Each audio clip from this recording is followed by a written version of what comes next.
Hi guys, Jason with Sin City Living here, bringing you today's video. Today's going to be an interesting one. Could be kind of controversial for some people. I hope I don't have to shut down comments on this. But most of our viewers are fairly reasonable people, so I don't anticipate too much problem with this. But this video is going to be what a player is and is not entitled to on the craps table when they come up to play the game. I'm going to start out with what they're not entitled to. As you guys have noticed, no intro. I'm not going to say I'm eliminating them, but I'm getting rid of them for right now because I have things I want to talk about and I just spread them out throughout the video. But the big one, I finally found an online casino for you guys. It's called BetUS. Of all the ones that I've looked for, one, it's been around for a long time. Two, most of it, in general, a high percentage of its reviews are very, very positive. No place has perfect reviews. They cover the entire United States. They take both regular money and Bitcoin, which is huge. They also pay out in Bitcoin, which is supposed to be lightning fast. They have an awesome sports book that has odds that are right there in line with Vegas odds makers. Of course, they have lower limits. That's the real appeal to playing online. They have live dealer games, which is fantastic. All the games, including craps. That was huge, finding craps. So I'm not working with them or anything along those lines, but I did email them, did talk to them a little bit, plus checked out all the reviews and all that. There's some links down below that have that link to some of their sign-up specials, 200% sign-up specials and things like that. So yeah, if you guys have been looking for an online casino, check it out. Pretty cool. So let me start out with what players are not entitled to when they come to the table or throughout their visit, while they're playing. First one, kind of a big one, shooting. As a player, the player is not entitled to shoot. We do not have to let you shoot. We can and will take the dice away if the player does not listen to us. We do this every single day. Every day, multiple people have the dice taken away from them mid-roll. We do not have to let the player shoot if they do not want to follow the rules that we give them. And along with that, no, the player is not entitled to the entire table to shoot. I've had people say, well, wherever their alligator skin is, then I can shoot there. No, you can't. The alligator skin, either the entire table is covered with one of three things. The edge of the table. One of three things. The mirror, which we are not going to let you throw the dice off of repeatedly. The bankroll, which again we're also not going to let you throw the dice off of the money. And the alligator skin. The entire table, if it's not the bankroll or the mirror where we're not going to let you shoot the dice off of, the rest of the table is covered with the alligator skin. Why does it wrap around entirely? So that we can ensure a random roll even if the dice take a funny bounce. Right? That does not mean, even though the alligator skin is right here underneath the dealer between their stacks, does not mean you can throw between their stacks. Absolutely not. There's players that like to throw into the corner right here. That's like some big thing that these dice controlling videos will tell you. Throw into the corner, yeah, whatever. But we don't mind people throwing in the corner. That's fine. If they keep banging into the bets or bang into the dealer's stacks, however, we're going to tell them, hey, down the middle. Down the middle. And no, the player is not entitled to throw through the stacks, through the bets, into the stacks, into the money in the hardaways. We'll tell them you need to throw over those bets. They keep splashing out the bets like, dude, you got to throw them over. Hitting the back wall, got to hit the back wall. Also can't throw a laser beam that's bouncing all over the place and bouncing off the table and risking hitting people. We don't mind the dice going off the table. That's fine. But people, we tell them, hey, you got to hit the back wall, and then the next one they throw with all their freaking strength. It's a real good chance we take the dice away. That's happened before. Got to hit the back wall, and then they try and be a smart ass and throw it as hard as they can. And I hit the back wall. Yep, sure did. You're no longer allowed to shoot. We're not going to let you risk hitting somebody in the eye with a freaking die going 10 miles an hour because you decided you wanted to launch it. Yeah, shooting is not a right at the table. The whole table is not a right at the table. Playing at all, at least once a shift, at least one person gets kicked off the table. Minimum. When we kick somebody off the table, that does not mean they can go to the next table and play.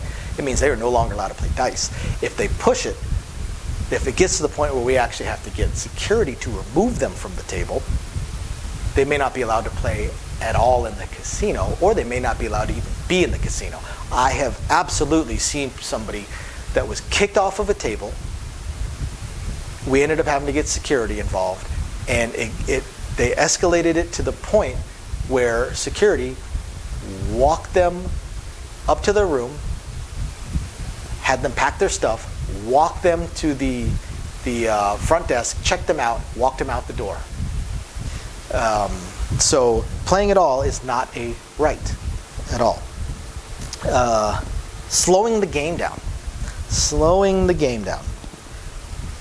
I see that with string bets all the time. In fact, I had a player the other day that I wish I had some money on me to show this. I had a player the other day that he's known as what we call a stroker. He deliberately slows the game down with all these different things. One of the things he likes to do is the point is off, and he'll do something like, let me get 66 inside. Well, if the dealer sets it up, all right, let's say we set it up. Because he's not working on the come out. Then say the 8 rolls. We haven't even gotten to anybody getting paid yet. We just made the point. Hey, what do you want to do the 8? Oh, take me down. Okay, we'll take him down. We'll hand it to him. Then he'll immediately throw this back in and say, oh, let me get a 10. Okay. And then he'll say, and let me press the 6. Okay. This dude's made 3 different bets before we've ever actually rolled the dice that would pay any bets. Pure stroker. Pure stroker. So back when I was still dealing, he didn't play on my side very often, because he would do something like, let me get 66 inside when the point is off. Sure, you got a bet. And I just let it sit there. I just let it sit there while the dice rolled, because I'm not setting up a bet that I'm then going to take down. There's absolutely no point in that. So then, dice would roll, say 6 would roll, and I'd say, what do you want to do with your 6? Or what bet do you actually want? And then he might do something like, let me get 48 inside. Okay, cool. Do you want to press anything? Do you want any other bid? Do you want a 4 and 10? Do you want maybe a $24 8 instead? Because that's what he'll do. You'll set up the 48, and then he'll throw you another 6 and say, oh, let me press the 8. That's great. Then he'll throw you another $15 and say, oh, let me get a 4. Okay, so I would just ask him, do you have any other bets? And I would set up everybody else's bets first. So came in the other day where we're mid-roll. The player's throwing a great roll. We've got maybe 12 players on the table. Players already hit 2 points, I think, and numerous numbers. This guy comes up to the table, says, "Oh, let me get 81 inside." Okay, cool. So the dealer sets up his 81 inside, and then he throws in $100. Let me get change. Well, everybody else's bets are already set. He asked for change. He didn't throw in $100 and say, "Let me get 15 in the field," or throw in $100 and say, I want a $25 hard 4. No, he just said, let me get change. Okay, cool. We said, change after the roll. Pulled it aside, sent the dice out, because we are not stopping the game. If he had any other bets, he could have said, hey, I need change and I want 20 in the field, 15 in the field, or I need change and I want to press my 10 a quarter, whatever. No, he just said, I need change. The reason? Because he then wanted to get his change, make 2 or 3 more individual bets to continue slowing the game down. Again, this shooter's on a fantastic roll. We've got 10, 12 other players. We're not stopping the game for this. And he started arguing, and I'm like, no. That you had a reasonable time to make your bets. You asked for change. You did not ask for any other bets out of that change. So that in that instance, that is what's called change only, no action. So since it's change only, no action, there is no reason to stop the dice. You have plenty of time to make your bets. We're not stopping it for all these other players. It's not going to happen. He did not have the right to stop the game. It's just not going to happen. We let him make his bets because he had that right. He's playing. He's absolutely every right to a reasonable amount of time to make the bets. And then we moved on. Late bets. Players do not have a right to make late bets. You see that all the time. People throw in late bets into the center after the dice have already moved, and we'll warn them. We'll book the bet. $25 horn on 12. You got a bet. Do me a favor, get the bet in a little bit earlier. Then they do it the very next roll. Horn bet. You got a bet. $25 horn. You need to get your bets in while the dice are in the middle. Very next roll. Dice move. Let me get a horn high, no bet. And then they throw a fit. Well, we warned you repeatedly. Plenty of time while the dice were in the middle. You do not have the right to make a late bet, because you know what you're doing? You're risking the dealer's job. Anytime you read about dealers that lost their jobs because of a cheating player. A lot of times, there's a little bit of collusion in there, and it deals with exactly that. Bets that are sitting out, not set up. The dice roll, they land, the bet gets set up on basically what just rolled. Right? It looks very suspicious to the cameras when we set up a bet onto the number that just rolled. That looks very, very suspicious. The dealers, to save their own jobs, to keep their own jobs secure, want the bets set up before the dice roll. We're willing to do some late bets for some people at first, once or twice, because a lot of times they don't know. Hey, do me a favor, get the bets in a little bit earlier. Get the bets in a little bit earlier. No bet. No bet. They don't have the right to make the bet once the dice move. It's a courtesy that we allow at times once the dice move. Another one is the side bets, betting only the side bets.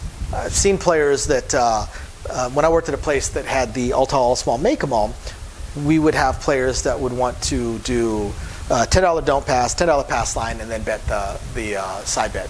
Nope, not allowed. You got to pick one side or the other. Yes, when you do that, there's one way to win, no ways to lose. But primarily, they're trying to just play the side bet, and that's not allowed. It's not going to be allowed, and they don't have the right to play the side bet. It's a side bet. You got to play the main game. Now, what are things that the players are entitled to? Well, to be a smartass, first, here's a comprehensive list. Right? Nobody's entitled to anything. But there are some things that are reasonable expectations that the player should be allowed to do. First off, a reasonable time to bet.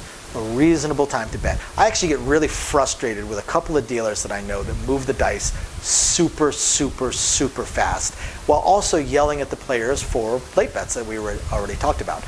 I, as the box, will book those late bets, which ticks off the dealers, but I don't care because you did not give the player a reasonable amount of time to make their bets. Some dealers thrive on no betting people, so they give them a tenth of a second to make their bets and then move the dice, just so that then they can yell out no bet. A reasonable amount of time. Now, 10 seconds is not a reasonable amount of time. 1 or 2 seconds, honestly, is. You stop the dice in the middle. Anybody have any bets for the center? 1, 2, moving the dice. Dice are out. That's a reasonable amount of time. Not because that we expect the player to already have the money in their hand. No, we expect the player to use their words. Move the dice in the middle. Anybody have any bets for the center action? Yeah, I'd like a horn high 12. Cool, we'll put our hand out waiting for the chip. The player that's sitting there fumbling through their stack on the rail when we ask, and then dice are out. But you got words. Use them. You've got a voice. Use them. Use your voice. Use your words. We will stop when you say yes. I want to make a bet. Cool. Send it. Throw it in. Move the dice in the middle. Anybody have any bets? Yeah, like all the hard ways. Then we'll stop. We'll put our hand out, waiting for you to throw it to us. Now you've got time to grab it out of your rail. Cool. You let us know you've got a bet. Don't just sit there silent. A reasonable amount of time to make the bet, though, the player absolutely deserves. I cannot stand dealers that move the dice super fast. I will grab the stick sometimes and make sure that the player has a reasonable amount of time to make their bet. The other thing that a player does have a right to is every bet on the table. Of course, every single bet on the table. I haven't seen dealers that will disallow a bet, but I certainly have seen dealers that, especially burnout dealers, that will mock bets, certain bets, especially when they're just silly. And yes, in private, we might mock the sillier strategies, but you absolutely do not do that to the player. Also have the right to take your bets down. The ones that are allowed to be taken down. You can't take a pass line bet down, of course. But the ones that are allowed to be taken down, you have every right to do that. Take your bets down, that's fine. And I'm not sure if I mentioned it already, but for those of you guys who are interested, check our Discord channel. We got a brand new one. Just check the link down below. And another thing that the players do have a reasonable expectation to is a friendly dealer. That's another thing I can't stand, these burnout cases that are just absolute jerks to the players for absolutely no reason. It does not make sense to people and to me. And yet, those same dealers will then complain about these players that didn't tip. I generally shut that down by when dealers are like, oh, that person colored up $1,500 and they didn't tip me anything. I look at them and say, what was their name? Where were they from? Tell me anything about this player. Show me that you that you made any effort whatsoever to be friendly to them. Do you know their name? Do you know where they're from? Do you know are they from Vegas? Are they visiting? Are they on vacation? What? That player just played for 4 hours on your table and you don't even know their name, and you expect them to tip you? Really? When you're just a jerk while you're dealing too? No, it's not going to happen. Friendly dealers. That is definitely a reasonable thing. However, I want to put a flip side to that though. If dealer is not friendly, or you don't like the dealer's attitude or something along those lines, move on to another table. I will. I will absolutely. I will take. If I have contract bets out, I will wait till the roll ends and either lose them or pick them up.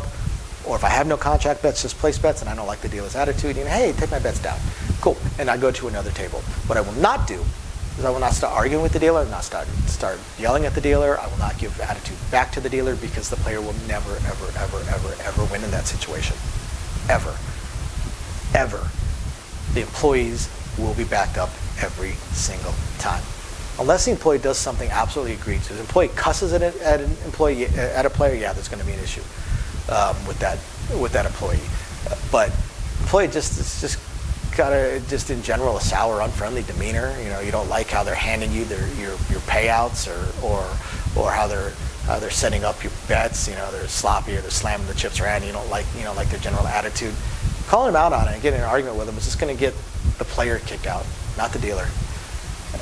Let the casino worry about the dealer's general attitude and general dealing style. But I see it all the time. I see players all the time that get into it with the dealer just because they didn't like how the dealer's doing something, or just don't like the surly attitude, and because they weren't super friendly, and they start getting into it with them. That never ends well for the player. It never does, ever, ever, ever, ever. So, but yeah, the player absolutely does have a reasonable expectation for a friendly dealer, at least a friendly dealer.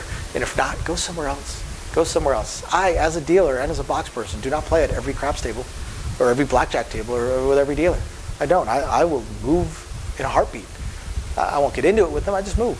I'll just move somewhere else. And that's it. It benefits me. I get nothing out of getting into it with them too. That's the other thing. What do I get out of it? Absolutely nothing. So why would I want to? So I hope you guys find this interesting, illuminating, enlightening. I know it's going to be somewhat controversial to some people. Sorry, but these are really facts. And we will catch you guys next time. Thanks for watching. Bye now.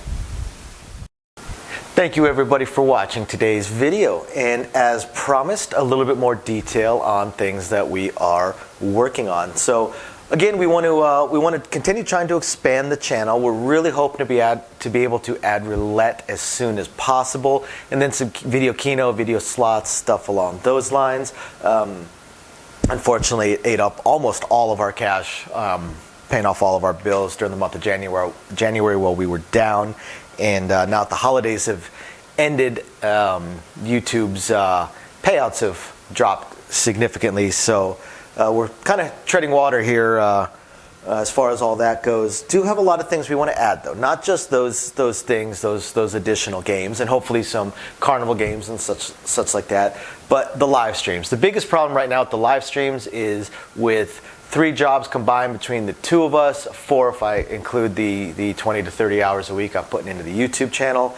It's very, very difficult for me to have a day and time that I can commit to doing the live stream every single week, because we also have our very young child to take care of. But I'm trying to figure that out. I'm thinking it's probably going to end up being on Monday nights or Tuesday afternoons, or possibly both. I intend to do at least one live stream exclusively for our patrons, and then another one on the YouTube channel. So possibly both days.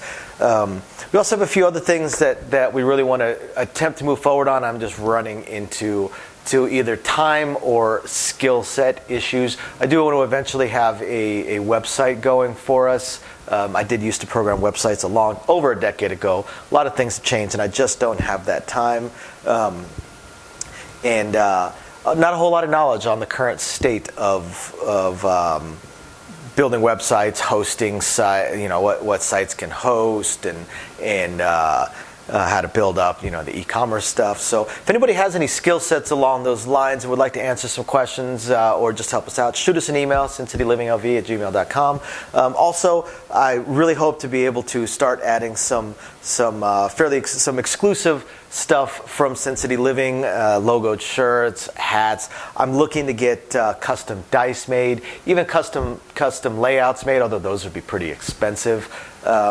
But I know zero about e-commerce and drop shipping and anything along those lines. So if you have any skill or knowledge in that area, please email me. I would love to ask you some questions and see if you can answer a few to help me figure out how to get that going. Same thing with designing our logos. I had some logos designed, very, very small logos, unfortunately, not big enough to blow up to put on T-shirts and stuff like that. And again, I know I know nothing about logo design, graphic design, any kind of websites that could do it. I literally know nothing. So if you have any skill or knowledge in that area also, please email me, and you're willing to answer some questions, please email me and let me know.